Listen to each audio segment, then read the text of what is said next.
Imagine a distant alien civilization, highly advanced, ruling the stars for millennia. They observe a small blue planet with curiosity. To them, humanity is primitive, just another fledgling species struggling for survival. But they don't know our history. They don't understand that on Earth, we weren't always the hunters. We were once the hunted. And that single fact changed everything. Because when a species evolves in a world where it's not the strongest, not the fastest, and not the most powerful, it must become something far more dangerous, adaptable, relentless, and willing to do whatever it takes to survive. From the very beginning, humans were not at the top of the food chain. In the African savannas, early humans were prey to lions, leopards, and massive, now extinct predators like the short-faced bear and the saber-toothed cat. Our ancestors lacked sharp claws, thick hides, or natural weapons. But what we did have was intelligence. We studied predators, understood their behaviors, and learned to outthink them. First, we scavenged kills left by stronger creatures. Then, we began crafting tools, sharpened stones, wooden spears, and eventually, weapons that could kill from a distance. We turned survival into strategy. The hunted became the hunters. But what does this have to do with space? Everything. Because while other alien species may have evolved in stable environments, where they dominated from the start, humanity evolved in a world that constantly tested our limits. That made us different. We didn't just evolve to survive. We evolved to win. As we advanced, we didn't just conquer the animal kingdom. We conquered each other. Every war, every conflict, every desperate battle for survival shaped us into something terrifying. No other species on Earth refined the art of war like we did. We developed strategy, tactics, and above all, technology. And that hunger for dominance didn't stop when we left the ground. When we took our first steps into space, we weren't explorers. We were predators searching for new frontiers. But space wasn't like Earth. It was vast, empty, and full of unknown dangers. And yet, that's exactly why humanity thrived. Every new challenge, every new limitation forced us to adapt, just like we did in our primal past. Space travel wasn't about luxury. It was about survival. We built machines to endure the cold, radiation, and isolation. We engineered weapons not just for self-defense, but for absolute superiority. If Earth had taught us one thing, it was that survival wasn't about strength. It was about intelligence, resilience, and the willingness to fight. And when we finally encountered life beyond Earth, that was when the universe learned the terrifying truth about humanity. We weren't just another species reaching for the stars. We were the ultimate predators, unstoppable, ruthless, and ready to dominate. How humanity became the ultimate predator. In space, the first encounters. When the universe realized humanity was different. The moment humanity first set foot beyond Earth, the galaxy should have known what was coming. Other civilizations, if they existed, likely expanded slowly, cautiously, peacefully. But humans? We launched ourselves into space with the same mindset that allowed us to survive on Earth. Conquer the unknown, master the environment, and, if necessary, eliminate the threat.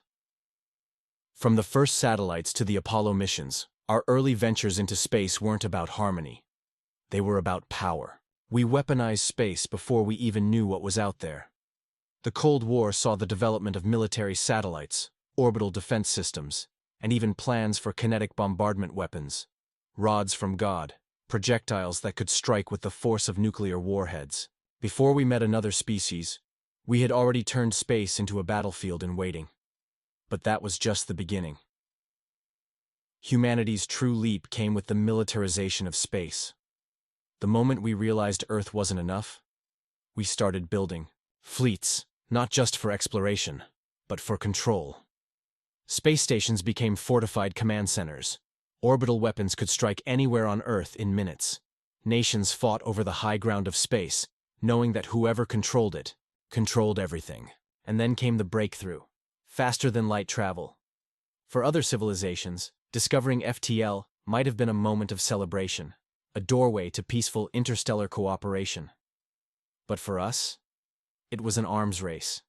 The first human FTL ships, weren't luxury vessels or scientific research stations, they were warships.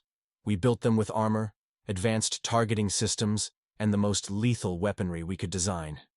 Because in our minds, if the universe was anything like Earth, then survival meant one thing: be prepared to fight.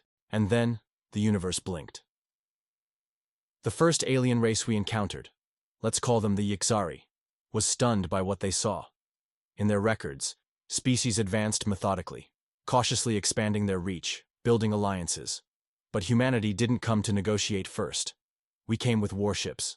Not because we wanted conquest, but because we assumed that's what everyone else was doing. The Yixari weren't prepared for our way of thinking. Their fleets were designed for border defense, deterrence. Ours were designed for total war. And when a skirmish broke out over a disputed system, they learned exactly what kind of species we were. Human tactics were unlike anything they had ever seen. While their ships operated with rigid formations and predictable strategies, ours adapted mid-battle. AI-assisted targeting, electronic warfare, and sheer aggressive maneuvering overwhelmed their forces. They expected slow, methodical engagements, and instead, they faced a blitzkrieg of hyper-coordinated attacks. We didn't just fight to win. We fought to annihilate any chance of counterattack. In their culture, war was a last resort. In ours, it was just another part of survival, and the worst part, we weren't even at our peak. The First Contact War was a lesson for humanity, not a challenge. We studied our enemies, reverse-engineered their technology, and adapted. By the time the next species met us, we weren't just aggressive, we were efficient. Other species relied on ancient traditions, diplomacy, and mutual deterrence to maintain peace. We relied on overwhelming firepower, superior tactics, and an unshakable willingness to fight until the end. But what made us truly terrifying wasn't just our weapons, it was our mindset. Because while most civilizations feared extinction, we had already survived near extinction multiple times. On Earth, in war, in the cold void of space. And every time, we came back stronger.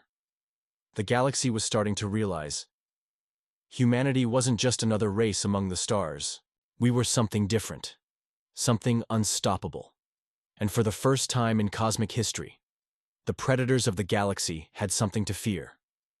How humanity became the ultimate predator in space. The science of war. How humanity engineered galactic supremacy. It wasn't just our aggression that made us deadly. It was our ability to turn science into a weapon. Our relentless pursuit of better technology, faster ships, and deadlier firepower. Other species treated warfare as an unfortunate necessity. Humanity treated it as an art, a science. And we perfected it. From the moment we entered space, we applied every lesson learned from Earth's history of conflict. We understood that, in the void, brute force alone wouldn't win battles. Speed, adaptability, and intelligence would. Our warships were designed for efficiency, built with modular adaptability, allowing them to evolve mid-campaign. No human fleet ever remained static. Every engagement, every encounter, every single battle was a live experiment. We analyzed weaknesses in real time, developed countermeasures on the fly, and upgraded our weapons between skirmishes.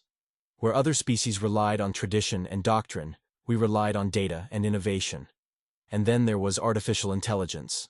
Most alien civilizations feared AI, seeing it as a threat to their own existence. Not humanity. We embraced it. Our ships didn't just have captains, they had sentient war minds. AI systems capable of calculating millions of battle scenarios, in seconds, coordinating entire fleets with precision no biological commander could match. These AIs weren't just tools, they were partners in war, trained to think like predators. While an enemy fleet was still analyzing its attack strategy, ours had already executed a dozen countermeasures. And when it came to weapons, we broke every limit. While most civilizations relied on energy-based weapons or kinetic railguns, we pushed beyond conventional thinking. Electromagnetic mass drivers capable of launching projectiles at near-light speeds, miniaturized black hole generators that could crush enemy ships in an instant, and quantum disruption fields that could collapse an entire battlefield into chaos. But our true advantage wasn't just raw firepower, it was versatility. We had weapons for every scenario, from planetary sieges to ship-to-ship combat. We fought in ways our enemies couldn't predict, couldn't counter, and couldn't survive. Our soldiers were no different.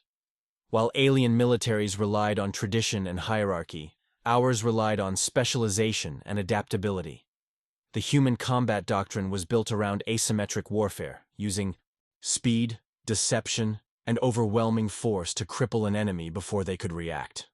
Our soldiers were enhanced, equipped with cybernetic augmentations, neural-linked combat systems, and exoskeletons that turned an average infantry unit into an unstoppable force. And our deadliest weapon? Psychological warfare. While alien species hesitated, debated, and sought compromise, we understood the value of fear. We made sure every enemy knew exactly what they were dealing with. The moment we entered a war, we fought with one goal: total, undeniable victory. No half measures. No negotiations unless on our terms. We didn't just defeat enemies. We shattered their will to fight. Entire fleets surrendered at the mere sight of a human warship, knowing that resistance was futile. We became the cosmic equivalent of apex predators. Once we marked a target, there was no escape. But here's what made us truly terrifying. We never stopped improving. Every battle was a stepping stone to the next evolution. Every loss, a lesson. Every victory, a foundation for even greater dominance. While other civilizations stagnated, satisfied with their status quo, we kept pushing forward.